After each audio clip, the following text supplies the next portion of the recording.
Shalom, damai di hati. Bapak, Ibu, Saudara-saudara yang dikasihi dan diberkati oleh Tuhan kita Yesus Kristus. Senang berjumpa lagi di channel saya, Pendeta Sylvia Mamuaya. Saat ini kita kembali akan belajar dari firman Tuhan. Tapi sebelumnya kita mohon tuntunan dan pertolongan Roh yang Kudus. Mari kita berdoa. Tuhan Yesus, terima kasih. Engkau beri kami kesempatan lagi diperjumpakan dengan setiap pendengar dari channel hamba. Kami mau belajar lagi dari firman Tuhan. Kami mohon Engkau menuntun dan membimbing kami kepada kebenaran dan kehendak Tuhan di hidup kami setiap hari.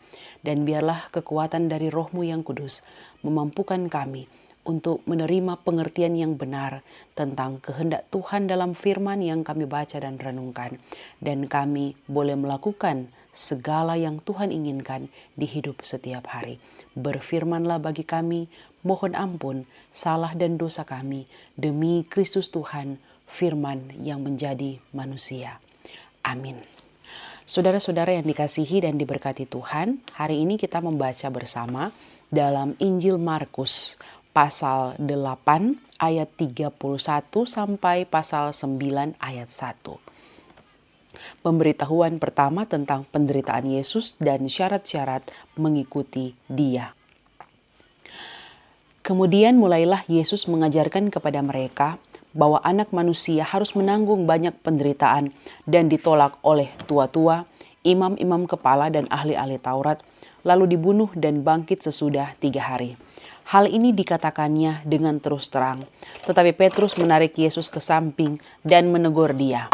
Maka berpalinglah Yesus dan sambil memandang murid-muridnya, ia memarahi Petrus, katanya, "Enyahlah iblis, sebab engkau bukan memikirkan apa yang dipikirkan Allah, melainkan apa yang dipikirkan manusia."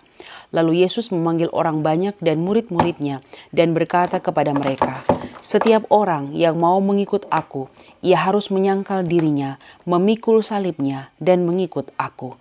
Karena siapa yang mau menyelamatkan nyawanya, ia akan kehilangan nyawanya. Tetapi barang siapa kehilangan nyawanya karena aku dan karena Injil, ia akan menyelamatkannya. Apa gunanya seorang memperoleh seluruh dunia, tetapi ia kehilangan nyawanya? Karena apakah yang dapat diberikannya sebagai ganti nyawanya? Sebab barang siapa malu karena aku dan karena perkataanku di tengah-tengah angkatan yang tidak setia dan berdosa ini, Anak Manusia pun akan malu karena orang itu apabila ia datang kelak dalam kemuliaan Bapanya diiringi malaikat-malaikat kudus." Katanya lagi kepada mereka, "Aku berkata kepadamu, sesungguhnya di antara orang yang hadir di sini ada yang tidak akan mati sebelum mereka melihat bahwa kerajaan Allah telah datang dengan kuasa." Saudara-saudara yang diberkati oleh Tuhan, kisah yang terjadi sebelum bacaan kita hari ini sebenarnya diawali dengan saat mana Yesus bertanya kepada murid-muridnya tentang apakah kata orang tentang dirinya. Beberapa orang menganggap Yesus itu adalah Yohanes Pembaptis. Tapi ada juga yang mengatakan bahwa ia adalah Elia.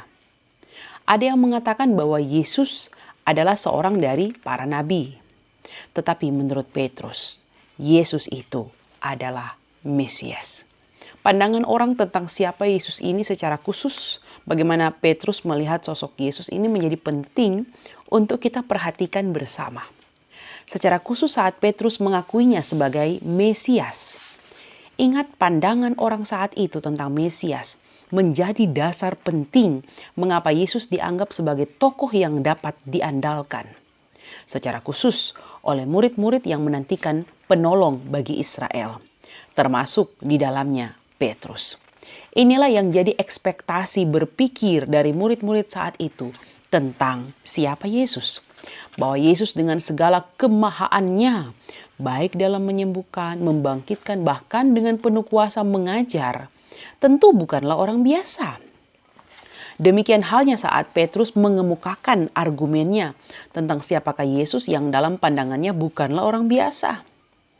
Bahkan saat orang-orang mensejajarkan Yesus dengan orang-orang hebat seperti Yohanes Pembaptis dan Elia, dia malah melihat Yesus jauh lebih tinggi karena menurutnya Yesus itu adalah Mesias. Saudara-saudara, bayangan orang Yahudi tentang Mesias tentu tidak bisa kita bayangkan dalam pandangan kita saat ini.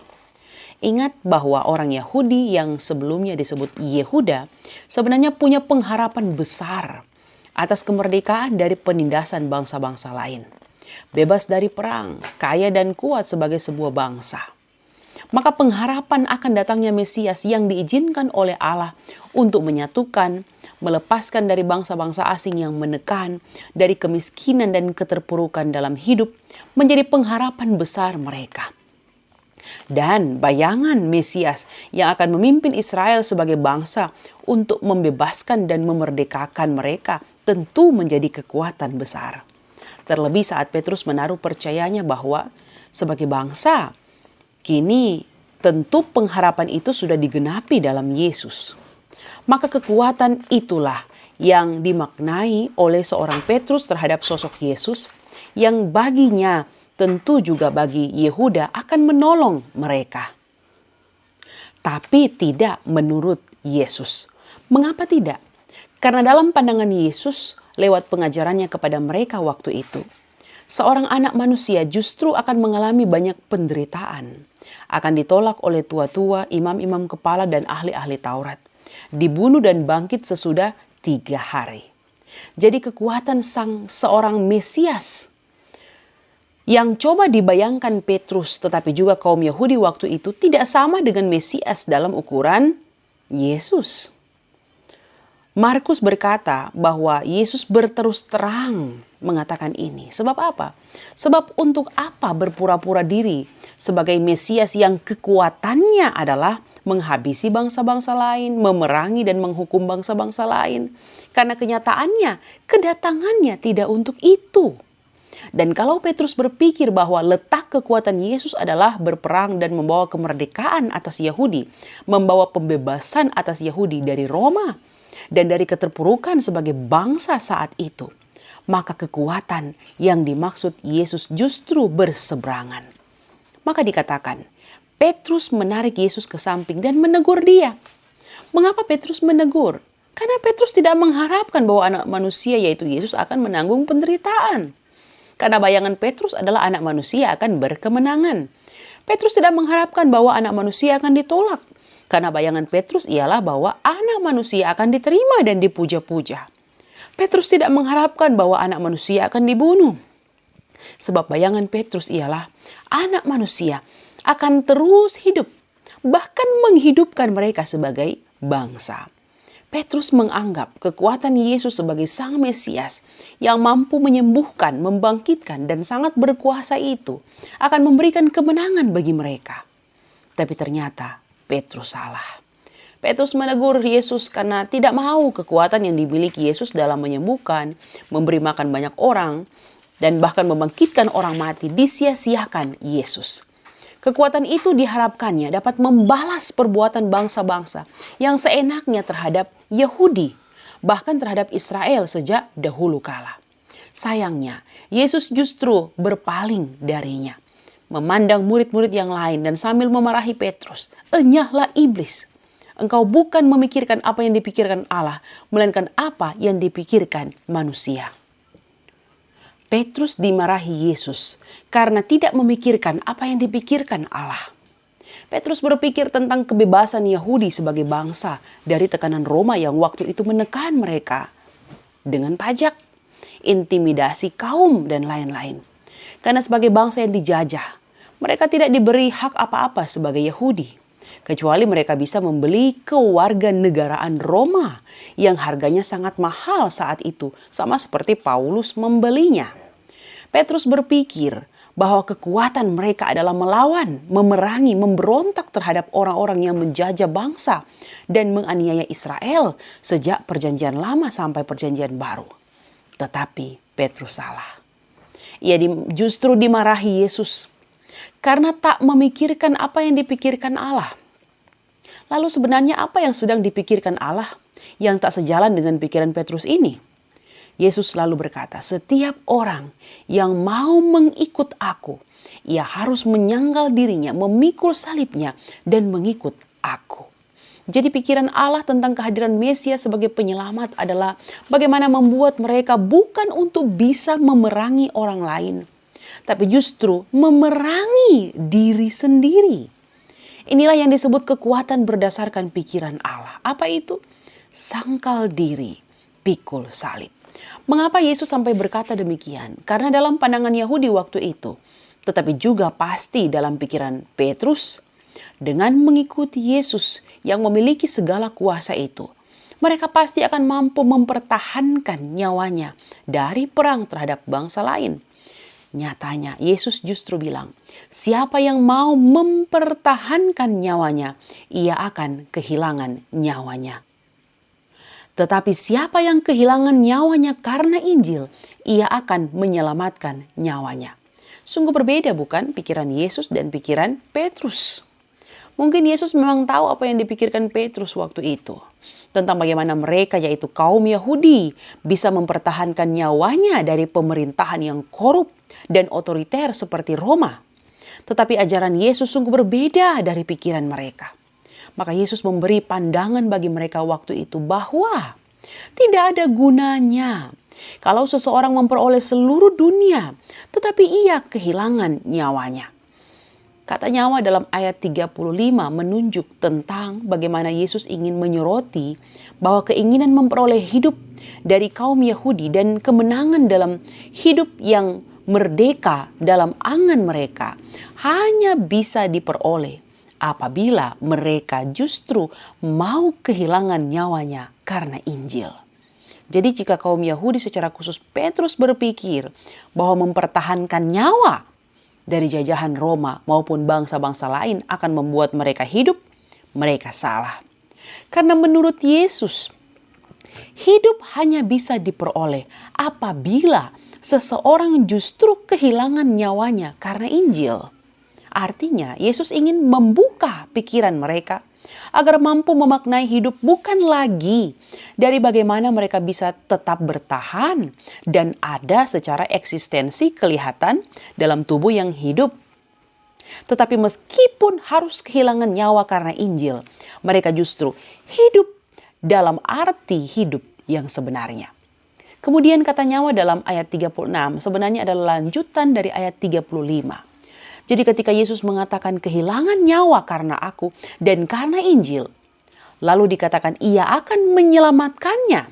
Ayat 36 menjawab, itulah nyawa yang lebih berguna dibanding dengan memperoleh seluruh dunia.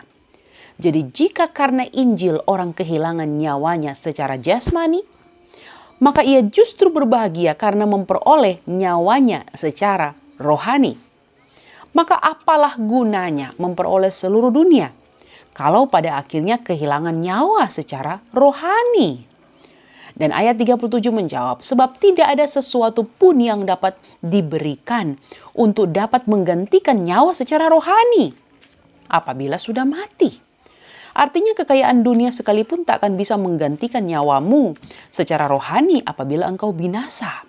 Sebab hanya mau mempertahankan nyawamu secara jasmani. Jadi nyawa ayat 36 menunjuk kehilangan hidup secara jasmani dan 37 nyawa menunjuk kehilangan hidup secara rohani. Maka barang siapa malu pada Yesus yang Mesias tapi nyali kacili karena ternyata bukan Mesias, seorang hero pahlawan yang diharapkan untuk memerangi bangsa-bangsa lain. Barang siapa malu karena harus mengakui bahwa Yesus ternyata bukan Mesias seperti yang diharapkan saat itu. Ia akan mampu membawa kemenangan dan kemerdekaan kepada bangsa Yahudi di tengah-tengah angkatan yang tidak setia dan berdosa ini. Maka anak manusia pun akan malu karena orang itu apabila ia datang kelak dalam kemuliaan Bapa diiringi malaikat-malaikat kudus. Yesus memberi pesan bagi Petrus dan murid-murid yang lain, juga kepada orang banyak saat itu, bahwa jika mereka pada akhirnya malu mengakui keberadaan Sang Kristus, yaitu Yesus yang ternyata membawa ajaran tentang kelemahan, kekalahan dalam substansi penyangkalan diri dan pikul salib, dan bukan pada penggagahan diri dan kesenangan diri tanpa salib. maka Anak Manusia pun akan malu mengakui Dia di hadapan Bapa dan malaikat-malaikatnya. Ini sindiran, tetapi juga kecaman bagi Petrus, bagi murid-murid, bagi orang-orang saat itu. Tetapi juga tentu bagi kita semua, bahwa kalau kita malu mengakui keberadaan kita sebagai pengikut Yesus, yang kenyataannya memang disuruh sangkal diri dan pikul salib, padahal maunya kita adalah akui diri dan buang salib, buang penderitaan.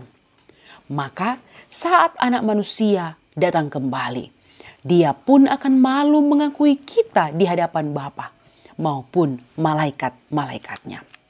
Kata Anak Manusia sebenarnya adalah penekanan dari Yesus tentang keberadaan dirinya sebagai yang benar-benar manusia dan bukan manusia jadi-jadian. Seseorang yang benar-benar diperanakkan dari seorang manusia dan bukan dewa yang turun dari langit. Dan karena merupakan penggenapan bahwa dari rahim seorang anak daralah, anak gadis, anak perawan, anak manusialah, murnilah Yesus ini dilahirkan sebagai penggenapan Sang Mesias yang diharapkan sejak perjanjian lama itu. Lalu setelah itu Yesus pun berkata bahwa di antara orang yang hadir saat itu ada yang tidak akan mati sebelum mereka melihat bahwa kerajaan Allah telah datang dengan kuasa. Banyak penafsiran tentang hal ini. Matius 24 ayat 34 juga memiliki kemiripan karena berbunyi bahwa angkatan ini tidak akan berlalu sebelum semuanya ini terjadi. Kalimat di antara orang yang hadir di sini, ada yang tidak akan mati sebelum melihat kerajaan Allah telah datang, bukan menunjuk bahwa dari antara mereka waktu itu ada yang tidak mati-mati sampai kiamat saat kerajaan sorga datang itu.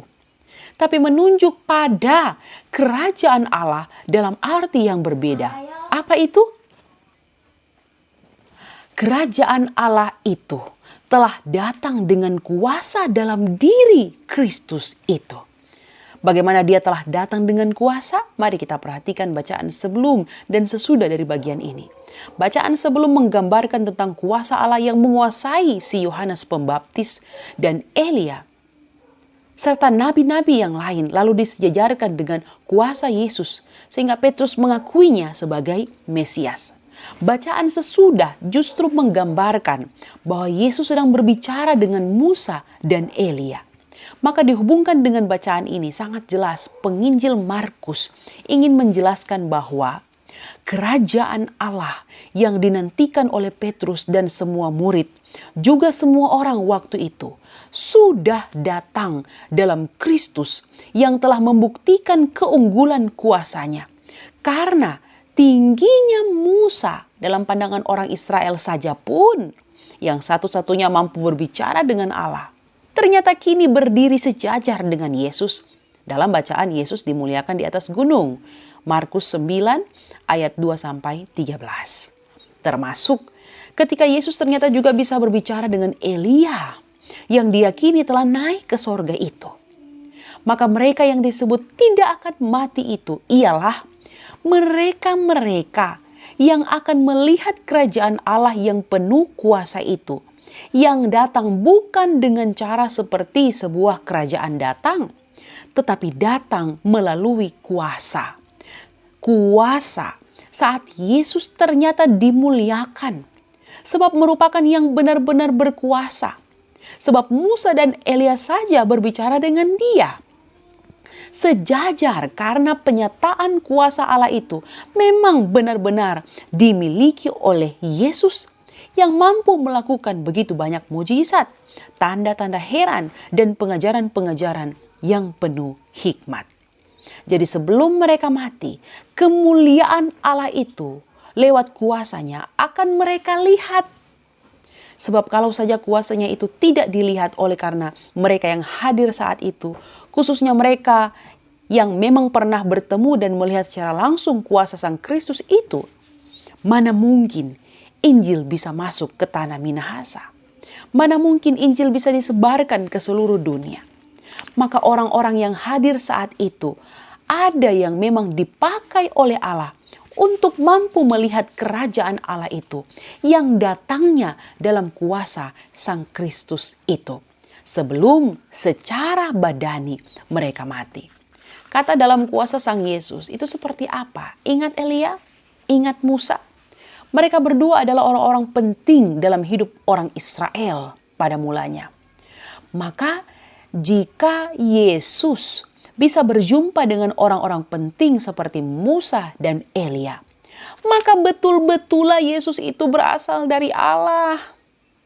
Jadi salah satu tanda kerajaan Allah telah datang dalam kuasa ialah penampakan Yesus yang bisa berbicara dengan Musa dan Elia. Tanda-tanda kerajaan Allah lainnya ialah kemampuan Yesus dalam hal menyembuhkan penyakit, mengusir setan, yang tidak pernah sekalipun dijumpai pada orang lain. Jadi kerajaan Allah yang telah datang dalam Yesus itu akan dilihat oleh mereka waktu itu, dan memang sudah dilihat mereka sebelum mereka mati. Maka inilah inti bacaan kita. Kerajaan Allah itu sudah datang dalam kuasa Sang Mesias yang mampu melakukan banyak hal spektakuler seperti bicara dengan Elia dan Musa, berkuasa menyembuhkan, membangkitkan, dan mengajar. Tetapi dalam keadaan spektakuler sekalipun, dia tidak membanggakan, dia tidak meninggikan, mengagungkan kemesiasannya itu. Tetapi justru membawa pengajaran yang jauh berbeda dari ekspektasi berpikir mereka tentang Mesias itu. Pengajaran apa itu? Pengajaran agar para murid, tetapi juga kita semua, belajar bahwa kemenangan hanya bisa dimiliki dengan kekalahan. Bukan bagaimana memperoleh kebahagiaan, tetapi memperoleh penderitaan karena ikut Yesus. Bukan memperoleh sambutan baik oleh dunia, tetapi akan ditolak dunia karena Kristus. Bahkan akan menerima kematian karena ditolak dunia. Sebagaimana juga penolakan dan pembunuhan yang dialami Yesus. Tetapi berbahagialah karena kebangkitan Kristus akan memenangkan kita juga yang mungkin bisa dimatikan secara jasmani oleh mereka yang bisa mengambil nyawa kita, tetapi tidak akan mampu mematikan roh kita. Sebab Kristus akan menghidupkan kita kembali kalau kita mau mati demi Injil. Apa pesan firman bagi kita? Pertama, Yesus Kristus adalah Mesias yang menderita dalam menggenapi nubuatan para nabi. Ditolak, dibunuh, tetapi akan bangkit pada hari ketiga. Maka orang Kristen diharapkan untuk tidak menjadikan hidup nyaman sebagai tujuan utama. Namun justru harus ada kesediaan dan semangat untuk terus melakukan kebenaran sekalipun terkadang kita akan menerima penderitaan dan penolakan olehnya. Contoh sederhana, saat saudara tegur sesamamu yang sedang melakukan sebuah kesalahan yang cukup fatal, ya bisa jadi engkau akan ditolak. Engkau bisa dimusuhi dan bahkan ditolak kehadiranmu. Tapi bukan juga berarti bahwa semua dalam diri orang lain perlu kita perbaiki. Karena tentu manusia siapa yang sudah betul 100%. Tetapi paling tidak kita diberi bijaksana untuk berani mengambil resiko dengan menerima penderitaan, penolakan, bahkan dibunuh. Bukan lagi sebagai sebuah kerugian, tetapi sebuah keuntungan. Karena bisa sedikit merasakan penderitaan Kristus. Ingat saudaraku, kalau engkau menderita asalkan oleh sebuah kebenaran, itu berarti Kristus sedang mengizinkan dirimu untuk sedikit merasakan penderitaan yang pernah dialaminya. Dan bagi saya, itu adalah sebuah kehormatan. Kehormatan kalau engkau menderita karena kebenaran. Kau luruskan jalan bengkok dalam hidup seseorang, lalu kau ditolak, kau difitnah, kau dilapor ke polisi, kau terhukum. Bahkan pun mungkin jikalau engkau harus mati karena membela Injil Kristus. Itu sebuah kehormatan yang Allah beri. Karena engkau diizinkannya, turut merasakan bagaimana penolakan yang juga pernah dialaminya. Asalkan ingat pula, jangan sampai engkau ditolak karena hidupmu kacau, citra hidupmu rusak.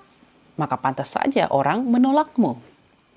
Pesan kedua, mari belajar untuk berkata terus terang. Kristus berterus terang. atas kemesiasannya yang tak sama seperti kemesiasan yang dipikirkan oleh Petrus dan juga para murid.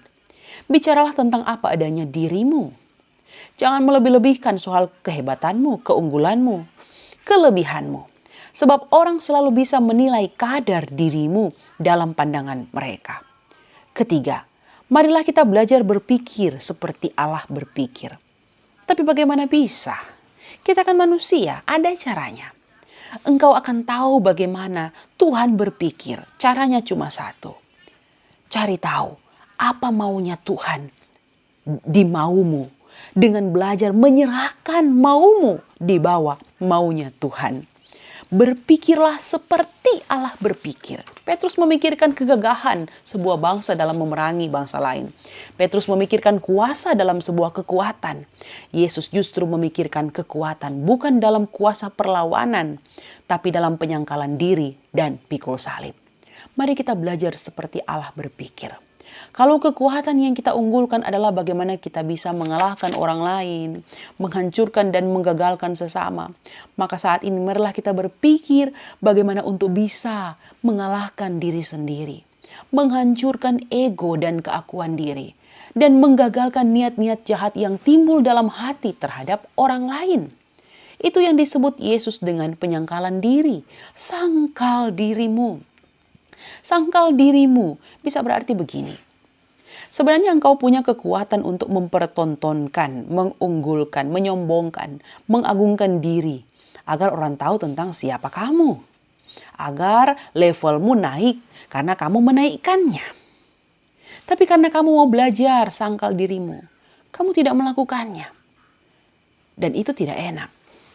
Sangkal diri juga bisa berarti begini. Sebenarnya kamu punya kuasa, punya otoritas, punya wewenang dan kekuatan untuk mengalahkan seseorang. Untuk menghancurkan hidup seseorang. Apalagi orang yang pernah jahat padamu. Tapi karena kamu mau belajar sangkal dirimu.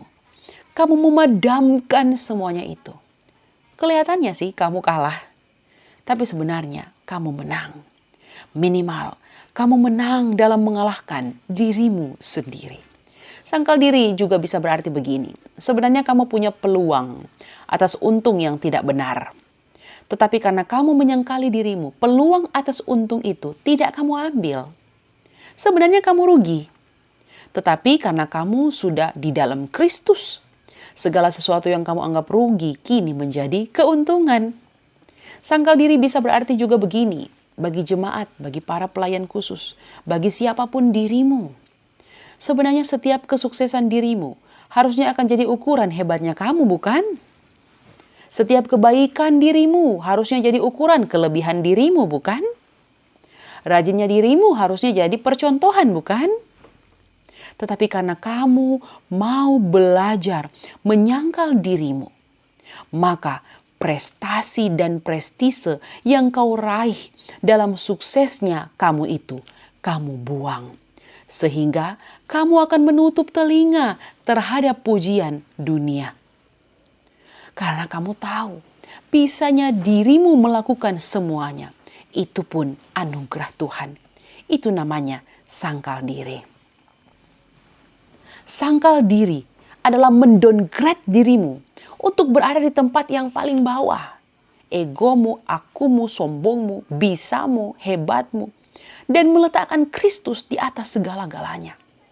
Dan di saat yang sama pun, kamu dituntut Tuhan untuk memikul salib. Apa salib itu? Salib adalah kayu yang bersilang yang biasanya dipikulkan kepada yang akan disalibkan. Yang ukurannya dan beratnya rasa-rasanya tak akan bisa dipikul sendiri. Dan beratnya pikulan itu pun diibaratkan oleh Yesus juga bagi kita semua sebagai sesuatu yang harus kita pikul. Marilah belajar pikul salib. Salib hidup itu bukan pada Tuhan, susah doi kita, susah hidup, susah mencari, susah-susah yang juga jadi susahnya orang dunia. Bukan. Salib, pikul salib itu adalah kamu mau belajar memikul apa yang mungkin tak seharusnya kamu pikul. Sudah kerja, dibilang tidur. Sudah pelayanan, rajin-rajin, dibilang malas sekali. Sudah menolong orang, dibilang pelit. Sudah melakukan banyak hal, dibilang tidak berbuat apa-apa. Salib itu berarti kamu belajar menderita yang bukan merupakan kesalahanmu sendiri, tapi itu ditanggungkan kepadamu. Dan kamu hanya bisa berkata, puji Tuhan, terima kasih atas perlakuan baikmu kepadaku. Pesan firman selanjutnya, mari kita menyelamatkan nyawa kita dengan mau dan rela kehilangan nyawa kita. Fakta menarik tentang kemesiasan Yesus terletak pada titik ini. Saat dia menyangkali keilahiannya, dia telah rela untuk membiarkan dirinya yang kekal masuk ke kesementaraan, masuk ke keterbatasan ruang dan waktu, sehingga memungkinkan dirinya yang abadi itu menghadapi kematian karena ada di dunia kefanaan. Maka karena ketaatanlah Kristus telah rela kehilangan nyawanya. Maka Kristus mengajak pula kita untuk belajar rela. Rela kehilangan popularitas diri, rela kehilangan harkat diri, rela kehilangan kemuliaan diri, rela kehilangan apa yang paling kita andalkan, agungkan dalam hidup ini. Bahkan nyawa kita sekalipun karena Injil Kristus. Pesan selanjutnya, sekarang kita mungkin tak merasakan kehilangan nyawa ya saudara. Kita mungkin tidak dibunuh karena Kristus. Tapi bisa jadi kita kehilangan teman-teman sepergaulan karena Kristus. Mungkin dulu sebelum kenal Kristus kita suka pesta pora. Banyak teman, kumpul-kumpul, habis waktu percuma. Tapi setelah bersama Kristus, aku kini mematikan diriku yang dulu. Aku rela kehilangan nyawa hidupku, yaitu kesenanganku, karena ingat ada jam ibadah, jadi tidak jalan-jalan. Ingat ada pelayanan, ingat ada hal-hal yang jauh lebih penting yang harus diurus. Maka maukah kita rela untuk kehilangan apa yang paling berarti di hidup kita? Jangan jauh-jauh nyawa. Sekarang tanya dirimu, sudah relakah kau korbankan uangmu demi sesamamu? Sudah relakah kau korbankan makananmu demi memberi makan orang lain? Sudah relakah kau korbankan hatimu walau terluka, tersinggung, tersakiti? Sudah relakah? Maka mulailah belajar rela atas ketidakadilan yang engkau alami. Belajarlah rela atas ketidakbaikan yang kau terima. Supaya kelak kehilangan nyawa pun karena Injil, tak akan takut engkau kehilangan. Jangan pernah berupaya memiliki seluruh dunia. Jangan kau kumpul uang terlalu banyak. Bagilah untuk hidup kekal. Jangan berusaha untuk selalu memperoleh pujian dunia, karena itu tak ada gunanya. Nyawa hidup rohanimu jauh lebih berarti daripada semua pencapaian dan kesuksesan dirimu. Maka hidupilah itu. Pesan selanjutnya, jangan pernah merasa malu atas setiap ajaran Yesus yang nampaknya terdengar lemah. Yesus ajar sangkal diri. Jangan kamu puja diri atau unggul diri. Yesus ajar pikul salib. Jangan kamu justru buang salib dan kejar ketenangan, kebahagiaan, hidup tanpa persoalan. Hidup ini mau susah. Semua mulus-mulus joto doa. Sesekali mintalah latihan dari Tuhan dengan salib. Jangan minta hidup yang terlalu mudah. Hidup terlalu mudah biasanya juga murah kualitasnya. Contohlah, anak-anak yang ndajak iko ujian waktu sekolah, kong langsung naik kelas. Apalagi sama sekarang, kage-kage so sarjana. Nin tahu kapan dah kuliah. So ada ijazah. Taulah kita kualitasnya. Pasti kualitas sarjana tembak. Bertuhan pun begitu. Hidup yang terlalu mudah akan membuat kita terlalu ringan dalam ukuran kualitas keberimanan. Jangan malu dengan perkataan Tuhan di tengah-tengah angkatan yang tidak setia dan berdosa ini. Jangan malu menjadi berbeda dengan dunia. Malulah pada Tuhan. Kalau orang justru anak Tuhan mirip dunia. Padahal ke gereja. Masih suka bercerita orang pebusu-busu. Masih suka iri dengki dengan orang yang tidak jelas. Masih suka berlaku tidak benar padahal tahu apa yang benar. Tapi hari Selasa masuk kolom, hari Minggu ibadah gereja. Itulah kita. Pesan selanjutnya, kerajaan Allah telah datang dengan segala kuasa. Dan kuasa itu sudah jadi kesaksian kepada gereja segala abad dan tempat. Maka jangan pernah lagi meragukan Tuhan Yesus dalam hidupmu. Jangan dengar berita Yesus begini begitu, kok langsung percaya. Sebaliknya, jangan juga amin-amin tentang Yesus Marni mau tahu tentang Injil.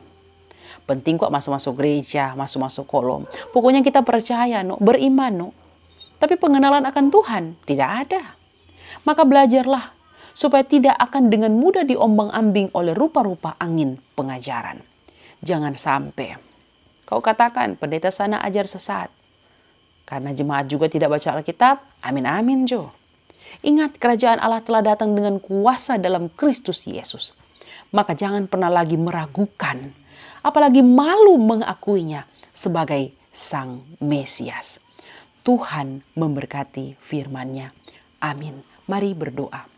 Terima kasih Tuhan, kebenaran firman yang memberi kekuatan bagi kami, memberi pengharapan atas kehidupan kekal.